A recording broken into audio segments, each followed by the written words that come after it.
말씀이 있는 교회, 그 말씀 전하는 교회, 말씀대로 살아가는 교회, 말씀의 빛 교회.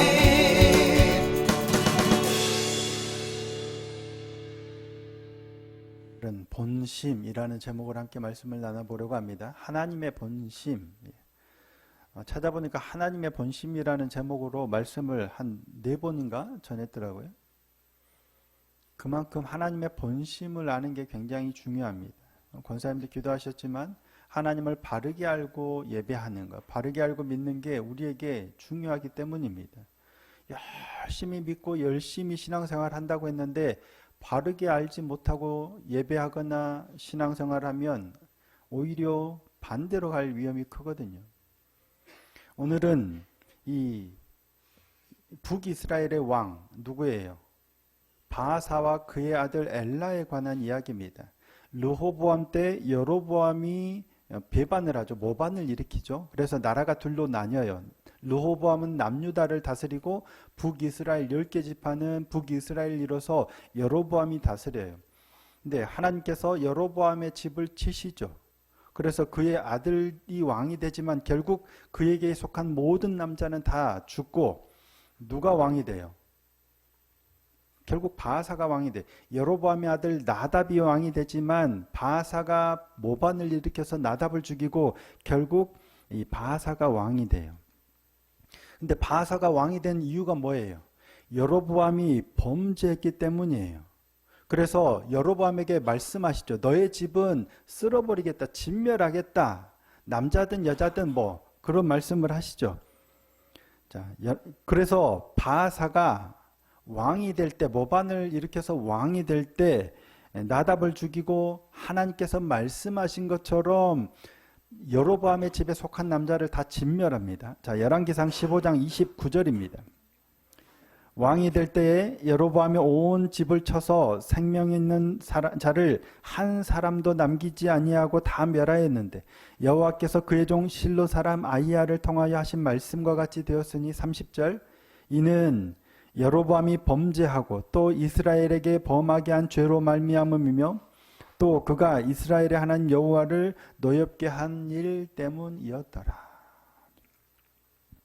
여로보암과 그의 아들 나답이 하나님 앞에서 범죄한 일 때문에 하나님께서 그의 집을 멸하시겠다 말씀하신 대로 하나님께서 지금 멸하신 거예요. 여로보암 집에 속한 모든 남자를 멸하신 거예요. 누구를 통해서? 바하사를 통해서. 바하사는 뭐예요? 하나님께서 말씀하신 대로 여로보암의 집을 치는 도구로, 통로로 사용을 받은 거예요. 그 사실을 바하사가 알까요? 모를까요? 아마 알았을 거예요. 나중에 이 선지자 예후가 아니라 모반을 일으키는 예후도 그렇지만 하나님께서 누구를 통해 선지자를 통해서 하신 말씀처럼 자기가 이렇게 한다. 다들 그래요. 그러니까 그런 하나님의 말씀들은 공공연하게 이렇게 선포되었던 것 같아요. 그러니까 바하사도 알았을 거예요. 자신이 모반을 일으켜서 여로보암 집에 사람을 다 죽이는 일이 하나님께서 말씀하신 대로 하고 있다라는 사실을 알았을 거예요. 그래서 그렇게 북이스라엘의 왕이 되었죠. 그런데 그걸 아는 바하사는 어떻게 해요? 여로보암과 반대되는 길을 가야 되잖아요. 하나님께서 여로보암의 집을 멸하시겠다 말씀하셔서 그 통로로 자기가 쓰임을 받았잖아요. 그러면 자기는 반대의 길을 가야죠. 하나님께서 나를 북이스라엘의 왕으로 세우셨으니 나는 여로보암과 반대되는 길을 가서 하나님을 잘 섬겨야 되겠다라고 해야 되는데 어떻게 된 일인지 여로보암이 갔던 길을 똑같이 따라가네요. 자, 오늘 본문 15장 34절 말씀입니다. 바하사가 여호와 보시기에 악을 행하되 여로보암의 길로 행하며 그가 이스라엘에게 범하게 한 그 죄 중에 행하였더라. 그래서 하나님께서는 누구를 보내세요?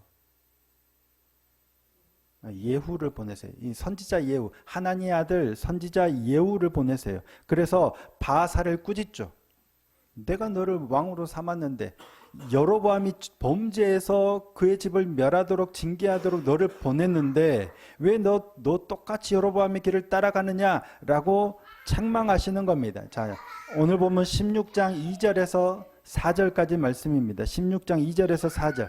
함께 한번 읽어보실까요? 자, 2절에서 4절입니다. 시작. 내가 너를 티끌에서 들어 내 백성 이스라엘 위에 주권자가 되게 하였거늘 내가 여로보암의 길로 행하며 내 백성 이스라엘에게 범죄하게 하여 그들의 죄로 나를 노엽게 하였은즉 내가 너 바하사와 내 집을 쓸어버려 내 집이 느밧의 아들 여로보암의 집같이 되게 하리니 바하사에게 속한 자가 성읍에서 죽은즉 개가 먹고 그에게 속한 자가 들에서 죽은즉 공중의 새가 먹으리라 하셨더라. 예후를 보내서 누구에게 하신 말씀이에요? 바하사에게 하신 말씀이에요. 그래서 그 결과가 어떻게 돼요? 바하사가 죽고 그의 아들 엘라가 왕이 되어서 2년 동안 북이스라엘을 다스리게 되지만 또 누가 모반을 일으켜요? 시므리가 모반을 일으켜서 엘라를 죽이고 바하사에게 속한 집 남자들을 다 또 진멸합니다. 바하사가 여로보암의 집에 했던 것처럼 시므리가 일어나서 모반을 일으켜서 하나님께서 말씀하신 대로 바하사에게 속한 집 사람들을 다 진멸하는 거예요. 자, 16장 11절 12절입니다. 시므리가 왕이 되어 왕위에 오를 때에 바하사의 온 집안 사람들을 죽이되 남자는 그의 친족이든지 심지어 그의 친구든지 한 사람도 남기지 아니하고 바하사의 온 집을 멸하였는데 선지자 예후를 통하여 바하사를 꾸짖어 하신 여호와의 말씀같이 되었으니. 친족뿐만 아니라 친구들까지도 다 하나님께서 말씀하신 것처럼 선지자 예후를 통해서 꾸짖어 하신 말씀처럼 남자를 다 죽였다는 거예요. 하나님께서 말씀하셨고 말씀하신 그대로 다 행하셨다는 얘기예요. 그러니까 바하사 자신이 여로보암의 집에 하나님께서 여로보암의 집에 말씀하셨던 것처럼 바하사 자신이 행했던 대로 하나님께서 예후를 통해서 자신에게 하셨던 그 말씀 그대로 다 행하신 거예요. 시므리를 통해서. 그러면 어떻게 해야 돼요? 하나님께서 말씀하신 대로 하실 거라는 게 믿어져요, 안 믿어져요? 알아요, 몰라요? 알잖아요. 자기도 그래서 자기가 왕이 됐잖아요. 자기가 그래서 여로보암을 죽이고 그에게 속한 남자들을 죽이고 왕이 됐잖아요. 하나님이 그렇게 말씀하셨으면 반드시 그렇게 할 거라는 걸 알아요. 그러면 반대로 가야 되는데 바하사는 어떻게 해요? 여로보암의 길을 따라가야 돼요. 하나님이 경고하시면 어떻게 해야 돼요? 너 가만두지 않겠어. 혼날 거야. 라고 부모님이 얘기하면 어떻게 해야 돼요? 아버지가 말씀하셨으니 그냥 네 맞아야죠. 내가 잘못했으니까 맞아야죠 해야 되나요? 아니면 어떻게 해야 돼요? 그냥 맞으실래요? 하나님은 신실하신 분이시죠. 하신 말씀을 반드시 행하시는 분이에요. 멸하겠다 말씀하셨으니까 반드시 멸하실 거니까 어쩔 수 없어. 그냥 하나님의 말씀을 수용하는 게 믿음일까요? 아닙니다. 그게 믿음이 아니에요. 하나님께서는 뭐예요? 금송아지를 만들어 놓고 이게 너희를 애굽에서 인도해낸 너희 신이다 라고 하면서 그 앞에서 금송아지를 여호와 하나님이라고 하면서 그 앞에서 뛰놀며 제사 지낸 이스라엘 백성을 진멸하겠다. 누구에게 말씀하세요? 모세에게 하나님이 말씀하셨어요. 근데 모세가 어떻게 해요? 하나님이 말씀하셨으니 어쩔 수 없죠. 우리가 범죄한 대로 하나님이 행하시겠다는데 뭘 어떻게 하겠습니까? 아니죠. 하나님 앞에 엎드려서 간구하잖아요. 제발 용서해달라고 간구해요. 그러니까 하나님이 뜻을 돌이키세요. 모세가 잘못한 건가요?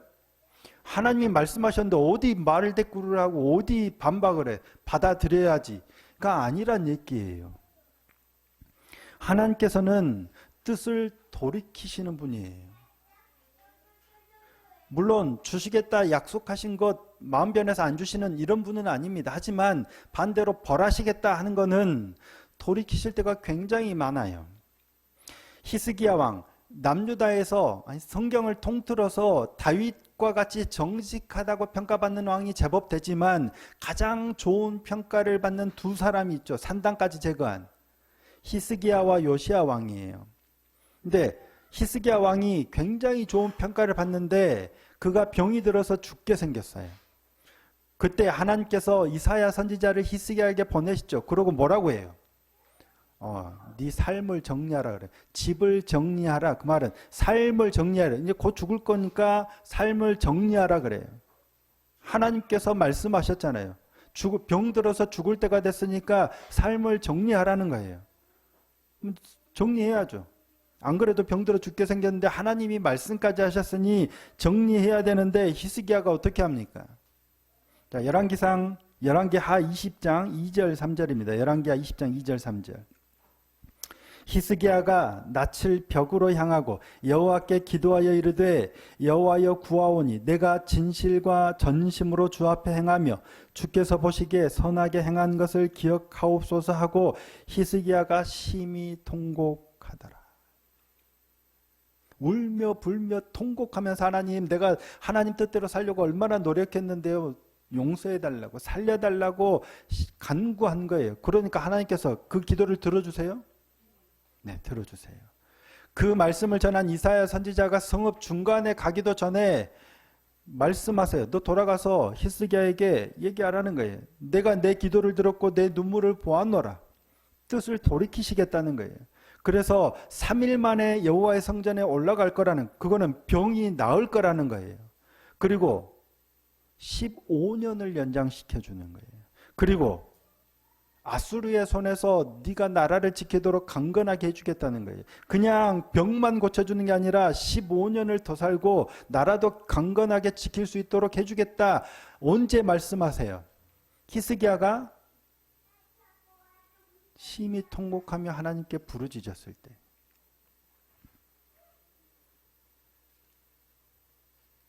말씀을 번복하신 건가요? 안 그래도 병들어 죽어가는 히스기야에게 이사야 선지자를 보내셔서 너 죽을 거니까 집 정리하라 라는 말씀을 하실 필요가 있어요, 없어요? 내버려 두면 얘 곧 죽어요. 병들어 죽게 생겼어요. 죽을 때가 됐는데 굳이 이사야 선지자를 보내셔서 너 죽을 테니까 이제 삶을 정리해 라는 말씀을 뭐하러 할까요? 죽기를 바라셨다면 굳이 보내실 필요가 있어요, 없어요? 없겠죠. 그냥 내버려 두면 곧 죽을 건데 뭐하러 선지자를 보내서 굳이 그 말씀을 하시냐고요. 하나님의 본심이 뭘까 하는 거예요. 우리에게 이런 말씀을 하신, 너 죽을 거야, 너 혼날 거야, 너 가만 안 둘 거야, 너 벌 받을 거야, 너 진멸할 거야, 이런 말씀을 하시는 이유가 뭐냐는 거예요. 엊그제 노아미도 저한테 그런 얘기, 너 절대 이제 유튜브 없어, 너 게임 없어. 그런 얘기를 왜 할까요? 평생 못하게 아예 막을까요? 아니면 그 얘기를 한 이유가 뭐냐는 거예요. 예, 말을 잘 안 듣는데 장점이 뭐냐면 혼나요. 그런데 좀 있다가 지가 와서 잘못했다고, 죄송하다고 용서를 빌어요. 그럼 용서해줘요, 안 해줘요?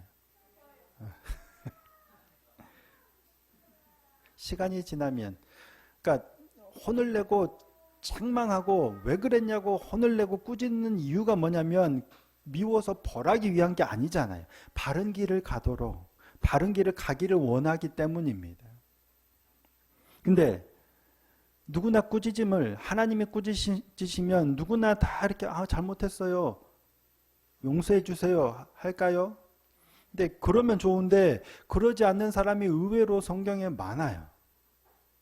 떠오르는 사람도 몇 있었지만 몇 명만 언급하자면, 여로보암의 아들이, 지금 바하사가 모반을 일으켰잖아요. 여로보암의 아들이 죽을 병이 들었을 때 여로보암이 자기 아내를 변장시켜서 아이야 선지자에게 보내죠.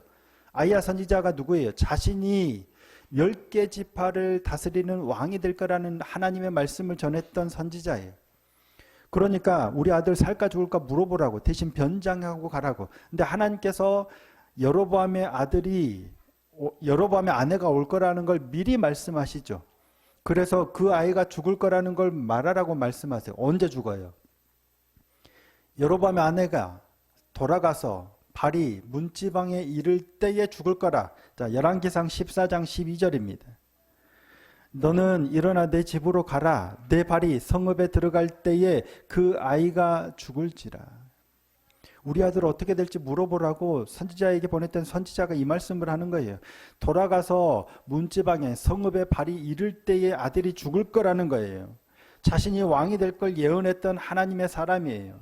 이 말씀을 하시면 그렇게 될까요? 안 될까요? 아이가 죽을 거예요. 실제로 여인이 돌아가서 문지방에 그녀의 발이 이를 때에 아들이 죽었어요. 실제로. 그럼 어떻게 해야 돼요? 저 살려달라고 빌어야죠. 그냥 돌아가요. 하나님께서 미리 여로보암의 아내가 올 거라는 것도 말씀하셨어요. 그리고 그 아들이 죽을 거라는 사실까지도 말하게 하셨어요. 그건 진짜 죽을 거야 라고 알려주실까요? 뭐하러 알려줘요? 모르겠다. 너네 알아서 해라 라고 할 수도 있고, 진짜 죽기만을 바라셨다면 아니겠죠. 올 걸 미리 말씀하셨다는 건 올 테니까 이렇게 얘기해. 그래서 뭐예요? 회개하라고요. 돌이키라고요. 그런 생각에서 알려주신 거 아니에요. 그런데 그러면 뭐예요? 너희 잘못했으니까 아들 죽을 거니까 한번 당해봐 라고 하신 건 아닐 거 아니에요. 근데 그녀는 아이야 선지자의 말을 듣고 그냥 돌아가요. 결국 아들은 말씀하신 대로 죽어요. 그게 믿음이냐고요. 하나님이 말씀하셨으니까 어쩔 수 없지, 그냥 죽어야지 뭐. 이게 믿음이냐고요. 아니잖아요. 엘리 제사장도 마찬가지예요. 아들들이 범죄해서 뭐라 그래요? 어린 사무엘을 통해서 하나님께서 너의 집을 멸하시겠다 라고 말씀하셔요. 그러면 엘리가 어떻게 해야 돼요? 더 바짝 엎드려서 아들들을 회개시키고 용서를 구해야죠. 근데 엘리가 뭐라 그래요? 네, 알았습니다. 근데 더 심하게 이야기합니다. 자, 사무엘상 3장 18절입니다. 사무엘이 그것을 그에게 자세히 말하고 조금도 숨기지 아니하니 그가 이르되 이는 뭐예요? 여호와이시니 선하신 대로 하실 것이니라 하니라. 무슨 말이에요? 하나님이시니까 하나님이 하시는 건 다 오라. 말씀하신 대로 다 하실 거야. 어쩔 수 없지 뭐. 이 믿음이에요? 믿음이 정말 좋은 건가요? 그는 여호와시니 선하신 대로 하실 것이야. 하나님이시니 하나님께서 말씀하신 대로 하시지 뭐 내가 어떻게 하겠어. 이게 믿음이냐고요. 좋은 믿음이 아닙니다. 하나님께서 이런 말씀을 어린 사무엘을 통해서 하게 하신 건 뭐예요? 아들들이 잘못하고 있으니까 어떻게 해서든지 하나님 앞에 돌이키도록 하라고, 어떻게 하라고, 망하게 하기 위한 게 아니잖아요. 우리를 향한 하나님의 마음은 뭐예요? 평안이죠. 너희 망하라는 게 아니에요. 하나님이 얼마나 우리를 원하세요. 그 아들 독생자 예수 그리스도를 내어주시기까지 바라는 게 우리의 망함이 아니에요. 우리가 사는 거예요. 자, 예레미야 29장 11절 함께 한번 읽어볼까요? 예레미야 29장 11절입니다. 시작. 여호와의 말씀이니라. 너희를 향한 나의 생각을 내가 아나니 평안이요 재앙이 아니니라. 너희에게 미래와 희망을 주는 것이니라. 예레미야 선지자는 늘 뭐 어떤 말씀만 전해요? 망할 거라는 거예요. 범죄에서 바벨론에 망할 거야. 망할 거야. 평생 동안 그 예언만 한 사람이에요. 근데 하나님 뭐라고 말씀하세요? 너희를 향한 내 마음은 망하는 게 아니야. 평안이야. 미래와 소망을 주는 거라는 얘기예요. 우리를 책망하고 지적하고 꾸짖는 이유가 뭐냐면 너희 망하게 하려고, 고소해 하려고가 아니란 얘기예요. 그러니까 우리는 어떻게 해야 돼요? 하나님이 책망하시거나 꾸짖으시거나 지적하시거나 뭐라고 하시면 어떻게 해야 돼요? 아, 하나님의 말씀이니까 이게 아니에요. 부르짖어야죠.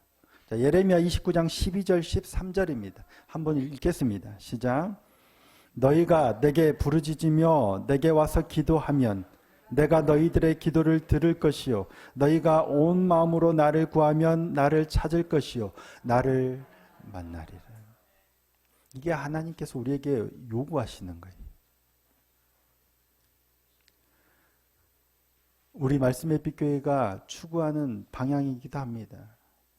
여러분 복 받으실 거예요. 여러분 축복 받으세요. 물론 축복하고 싶어요. 그런데 저의 메시지의 주 내용은 보다는 축복의 메시지보다는 우리의 연약함, 우리의 죄인됨 이런 쪽이 많아요. 이유가 뭐냐면 그래야 우리가 살기 때문입니다.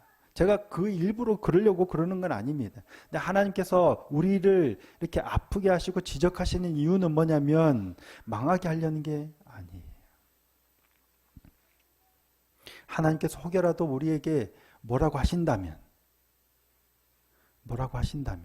우리를 망하게 하려는 게 아니라 나를 바른 길로 가게 하시기 위해서 지금 채찍을 드셨구나 라는 사실을 깨닫고 돌이킬 수 있는 은혜의 사람이 되면 좋겠습니다. 그걸 언제 깨닫냐면 말씀과 기도의 자리에서요. 말씀과 기도의 자리에서 하나님의 마음을 더 깊이 깨닫는 은혜가 있기를 소원합니다. 그렇게 하나님의 본심, 하나님의 마음을 알고 하나님께 더 은혜를 구하며 나가는 저와 여러분이 되기를 소원하고 축복합니다.